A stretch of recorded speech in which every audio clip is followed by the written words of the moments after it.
The Book of Life by Upton Sinclair. Chapter 38. The Defense of Love. Discusses passionate love, its sanction, its place in marriage, and its preservation in marriage. I have before me, as I write, a newspaper article by Robert Blatchford, a great writer and great man. He is dealing with the subject of love and marriage, and his doctrine is summed up in the following sentences. There is a difference between loving a woman and falling in love with her. The love one falls into is a sweet illusion, but that fragrant dream does not last. In marriage, there are no fairies. This expresses one of the commonest ideas in the world.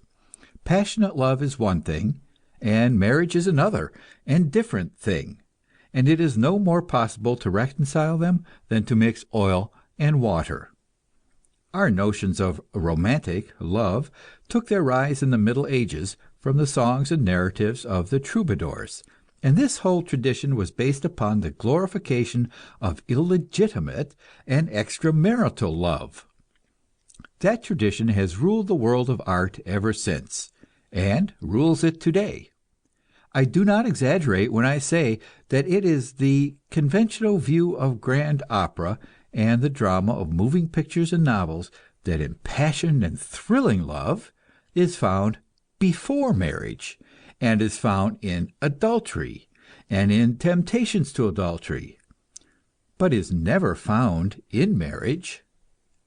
I have a pretty varied acquaintance with the literature of the world, and I have sat and thought for quite a while without being able to recall a single portrait of life which contradicts this thesis. And certainly anyone familiar with literature could name 10,000 novels and dramas and grand operas which support the thesis. English and American Puritanism have beaten a tradition down to this extent: the novelist portrays the glories and thrills of young love and carries it as far as the altar and the orange blossoms and white ribbons and showers of rice, and stops. He leaves you to assume that this delightful rapture continues forever after, but he does not attempt to show it to you. He would not dare attempt to show it, because the general experience of men and women in marriage would make him ridiculous. So he runs away from the issue. If he tells you a story of married life, it is a story of a triangle, the thrills of love imperiling marriage, and either crushed out or else wrecking the lives of the victims. Such is the unanimous testimony of all our arts today, and I submit it as evidence of the fact that there must be something vitally wrong with our marriage system. Personally, I am prepared to go as far as the extreme sex radical in the defense of love and the right to love. I believe that love is the most precious of all gifts of life. I accept its sanctions and its authority. I believe that it is to be cherished and obeyed, and not to be run away from or strangled in the heart. I believe it is the voice of nature speaking in the depths of us, and speaking from a wisdom deeper than we have yet attained, or may attain for many centuries to come. And when I say love, I do not mean merely affection. I do not mean merely the habit of living in the same home, which is the basis of marriage, as Blatchford describes it. What I mean is the love of the poets and the dreamers, the young love, which is thrill and ecstasy, a glorification and a transfiguration of the whole of life. I say that, far from giving up this love for marriage, it is the true purpose of marriage to preserve this love and perpetuate it.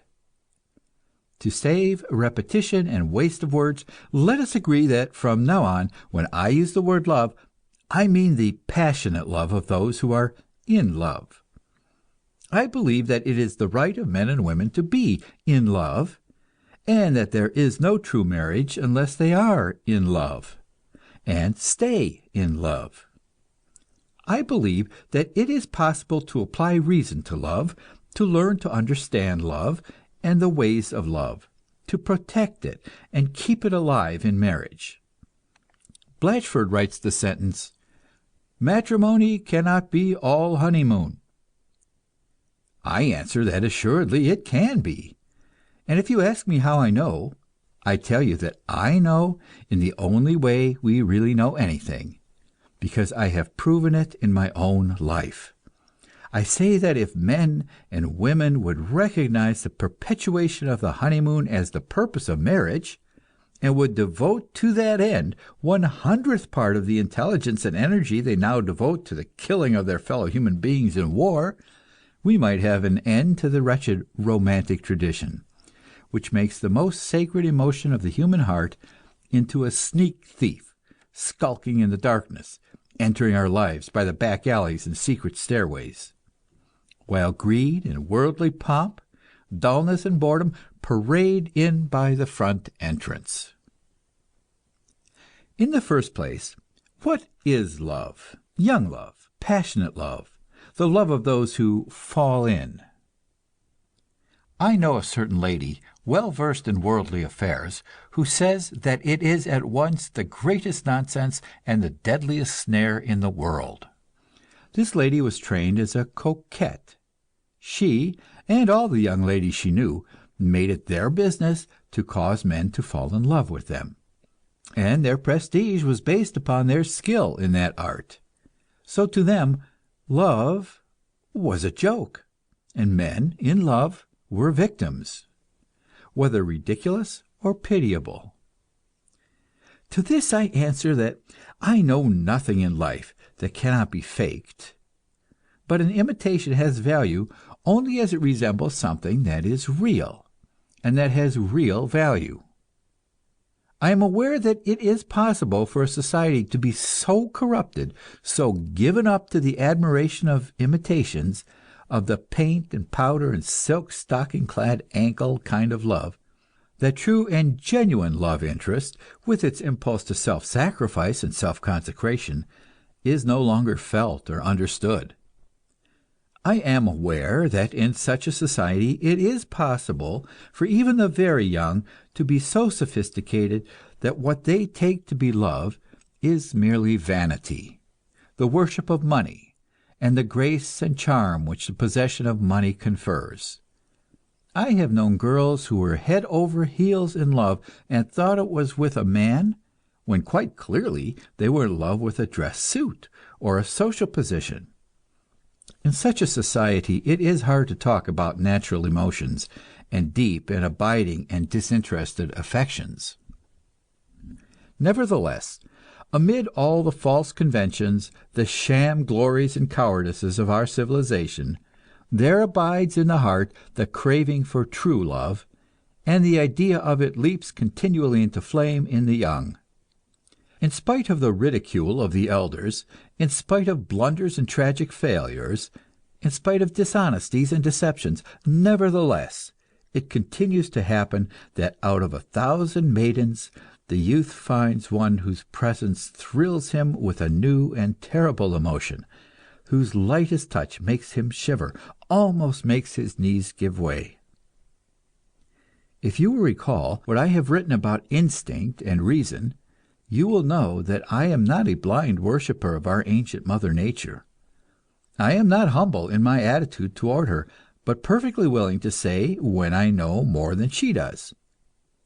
On the other hand, when I know nothing or next to nothing, I am shy of contradicting my ancient mother, and disposed to give respectful heed to her promptings. One of the things about which we know almost nothing at present is the subject of eugenics. We are only at the beginning of trying to find out what matings produce the best offspring. Meantime, we ought to consider those indications which nature gives us, just as we consider her advice about what food to eat and what rest to take.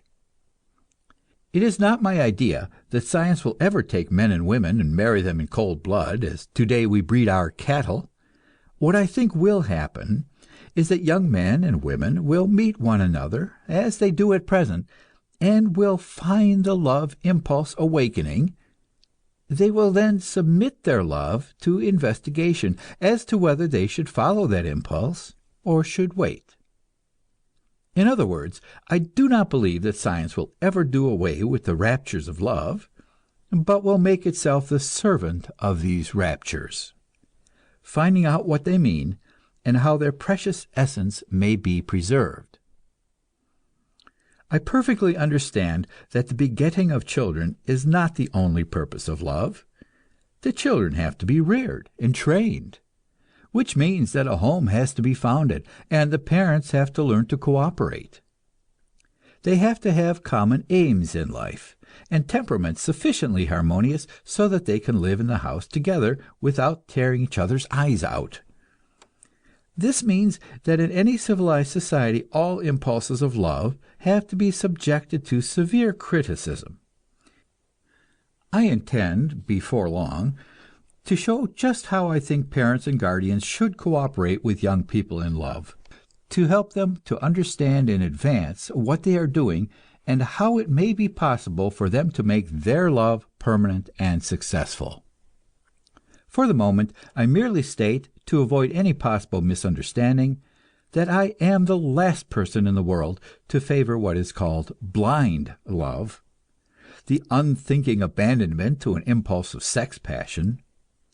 What I am trying to show is that the passionate impulse, the passionate excitement of the young couple, is the material out of which love and marriage are made. Passion is a part of us, and a fundamental part. If we do not find a place for it in marriage, it will seek satisfaction outside of marriage, and that means lying or the wrecking of the marriage, or both.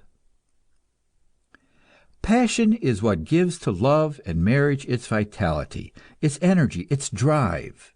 In fact, it gives these qualities to the whole character. It is a vivifying force, transfiguring the personality, and if it is crushed and repressed, the whole life of that person is distorted. Yet, it is a fact which every physician knows that millions of women marry and live their whole lives without ever knowing what passionate gratification is. As a consequence of this, millions of men take it for granted that there are good women and bad women, and that only the latter are interesting. This, of course, is simply one of the abnormalities caused by the supplanting of love by money as a motive in marriage. Love becomes a superfluity and a danger, and all the forces of society, including institutionalized religion, combine to outlaw it and drive it underground. Or we might say that they lock it in a dungeon, and that the supreme delight of all painters, poets, musicians, dramatists, and novelists of all climes and all periods of history is to portray the escape of the young god from these imprisonments. The story is told in 6 words of an old English ballad: "Love will find out the way." Is it not obvious that there must be something vitally wrong with our institutions and conventions in matters of sex, when here exists this eternal war between our moralists and our artists? Why not make up our minds what we really believe, whether it is true that poets are, as Shelley said, the unacknowledged legislators of mankind, or whether they are, as Plato declared, false teachers and seducers of the young. If they are the latter, let us have done with them. Let us drive them from the state, together with lovers and all other impassioned persons. But if, on the other hand, it is truth the poets tell about life, then let us take the young god out of his dungeon and bring him into our homes by the front door, and cast out the false gods of vanity and greed and worldly prestige which now sit in his place. End of chapter 38. Chapter 39. Birth Control. deals with the prevention of conception as one of the greatest of man's discoveries, releasing him from nature's enslavement and placing the keys of life in his hands. I assume that you have followed my argument, and are prepared to consider seriously whether it may be possible to establish love in marriage as the sex institution of civilized society. If you really wish to bring such an institution into existence, the first thing you have to do is to accomplish the social revolution. That is, you must wipe out class control of society and prestige based upon money exploitation. But that is a vast change, and will take time, and meanwhile we have to live, and wish to live with as little misery as possible. So the practical question becomes this: suppose that you, as an individual, wish to find as much happiness and love as may now be possible. What counsel have I to offer? If you are young, you wish this advice for yourself, while if you are mature, you wish it for your children. I will put my advice under 4 heads. First, marriage for love. Second, birth control. Third, early marriage. Fourth, education for marriage. The first of these we have considered at some length. A part of the process of social revolution is personal conversion, the giving up by every individual of the worldly ideal, the surrender of luxury and self-indulgence, the consecrating of one's life to self-education and the cause of social justice. And do not think that that is an easy thing, or an unimportant thing, a thing to be taken for granted. On the contrary, it is something that most of us have to struggle with at every hour of our lives, because respect for property and worldly conventions has become one of our deepest instincts. Our whole society is poisoned with it, and I can count on the fingers of one hand the people I have known in my life who have completely escaped from it. It is not merely a question of refusing to marry, except for love. It is a question of refusing to love, except for honest and worthy qualities.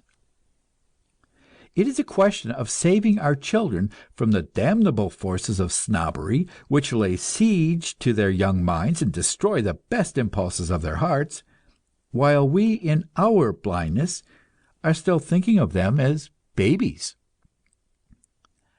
Of the other 3 topics that I have suggested, I begin with birth control, because it is the most fundamental and most important. Without birth control, there can be no freedom, no happiness, no permanence in love, and there can be no mastery of life. Birth control is one of the great fundamental achievements of the human reason, as important to the life of mankind as the discovery of fire or the invention of printing. Birth control is the deliverance of womankind, and therefore of mankind also, from the blind and insane fecundity of nature, which created us animals and would keep us animals forever if we did not rebel. Ever since the dawn of history, and probably for long ages before that, our race has been struggling against this blind insanity of nature. Poor, bewildered Theodore Roosevelt stormed at what he called race suicide, thinking it was some brand new and terrible modern corruption. But nowhere do we find a primitive tribe, nowhere in history do we find a race which did not seek to save itself from overgrowth and consequent starvation. They did not know enough to prevent conception, but they did the best they could by means of abortion and infanticide. And because today superstition keeps the priceless knowledge of contraception from the vast majority of women, these crude, savage methods still prevail, and we have our 1,000,000 abortions a year in the United States. Assuming that something near 1/4 of our population consists of women capable of bearing children, we have 1 woman in 25 going through this agonizing and health-wrecking experience every year. They go through with it, you understand, regardless of everything. All the moralists and preachers and priests with their hellfire and brimstone, they go through with it because we have both marriage without love and love without marriage. Also, because we permit some 10 or 20% of our total population to suffer the pangs of perpetual starvation. Because more than half our farms are mortgaged or occupied by tenants, and some 10 or 20% of our workers are out of jobs all the time. Some of our women know about birth control. They are the rich women who get what they want in this world. They object to the humiliations and inconveniences of childbearing, and some of them raise 1 or 2 children, and others of them raise poodle dogs. Also, our middle classes have found out, our doctors and lawyers, and college professors, and people of that sort, but we deliberately keep the knowledge from our foreign populations, by the terrors which the church has at its command. And what is the practical consequence of this procedure? It is that while all our Anglo-Saxon stock, those who founded our country and established its institutions, are gradually removing themselves from the face of the earth, our ignorant and helpless populations, whether in city slums or on tenant farms, are multiplying like rabbits. Read Jack London's "The Valley of the Moon," and see what is happening in California. You will find the same thing happening in any portion of the United States where you take the trouble to use your own eyes. Now, I try to repress such impulses toward race prejudice as I find in myself. I am willing to admit, for the sake of this argument, that in the course of time all the races that are now swarming in America, Portuguese and Japanese and Mexican and French Canadian and Polish and Hungarian and Slovakian, are capable of just as high intellectual development as our ancestors who wrote the Declaration of Independence. But no one who sees the conditions under which they now live can deny that it will take a good deal of labor, teaching them and training them, as well as scrubbing them, to accomplish that result. And what a waste of energy, what a farce it makes of culture to take the people who have already been scrubbed and taught and trained for self-government, and exterminate them, and raise up others in their place. It seems time that we gave thought to the fundamental question whether or not there is something self-destroying in the very process of culture. Unless we can answer this, we might as well give up our visions and our efforts to lift the race. Theodore Roosevelt stormed at birth control for something like 10 years, and it would be interesting if we could know how many Anglo-Saxon babies he succeeded in bringing into the world by his preachments. If what he wanted was to correct the balance between native and foreign births, how much more sensible to have taught birth control to those poor, pathetic, half-starved and overworked foreign mothers of our slums and tenant farms. I can wager that for every Anglo-Saxon baby that Theodore Roosevelt brought into the world by his preachings, he could have kept out 10,000 foreign slum babies if only he had lent his aid to Margaret Sanger. Ah, but he wanted all the babies to be born, you say. I see before me the face of a certain devout old Christian lady, known to me, who settles the question by the Bible quotation, "Be fruitful and multiply."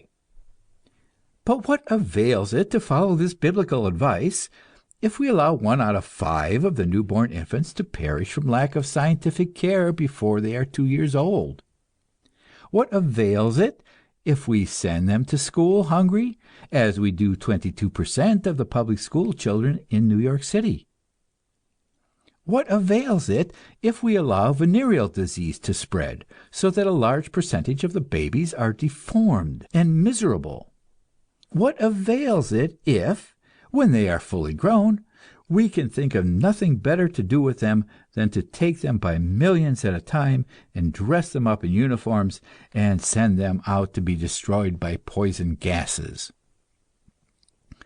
Would it not be the part of common sense to establish universal birth control for at least a year or two, until we have learned to take care of our newly born babies, and to feed our school children, and to protect our youths from vice, and to abolish poverty and war from the earth? These are the social aspects of birth control.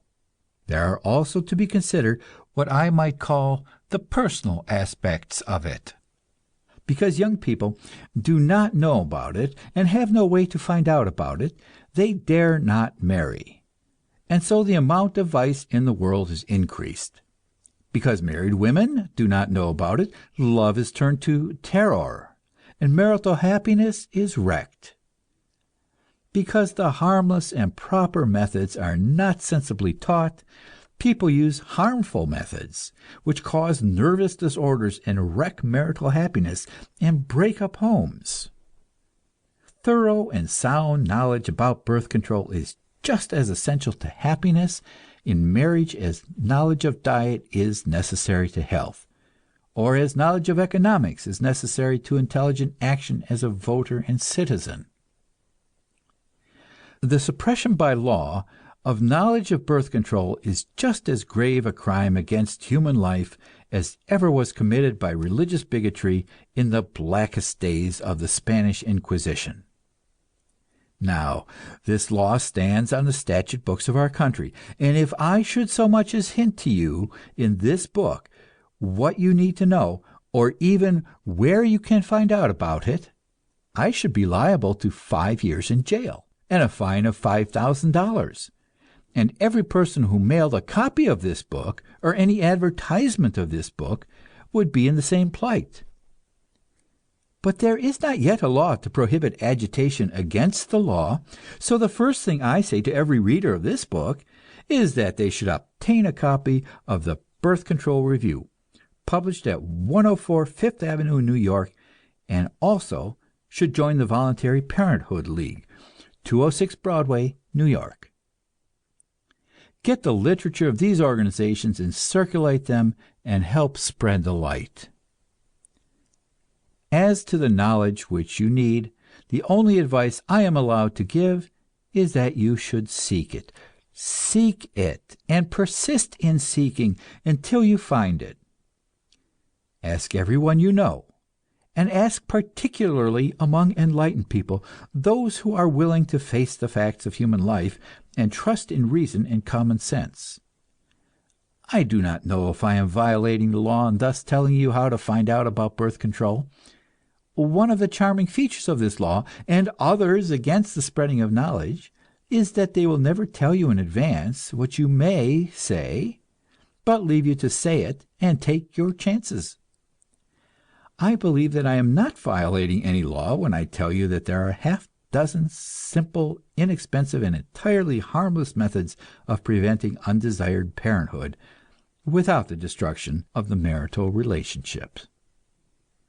I am one of those who, for many years, believed that the destruction of the marital relationship was the only proper and moral method. I was brought up to take the monkish view of love. I thought it was an animal thing which required some outside justification. I had been taught nothing else, but now I have had personal experience of other justifications of love, and I believe that love is a beautiful and joyful relationship, which not merely requires no other justification, but confers justification upon many other things in life. I used to believe in that old ideal of celibacy, thinking it is a fine spiritual exercise.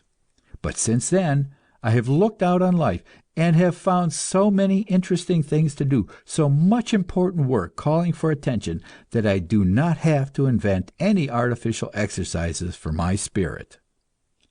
I have looked at humanity and brought myself to recognize the plain common sense fact that whatever superfluous energy I may have to waste upon artificial spirituality, the great mass of the people have no such energy to spare.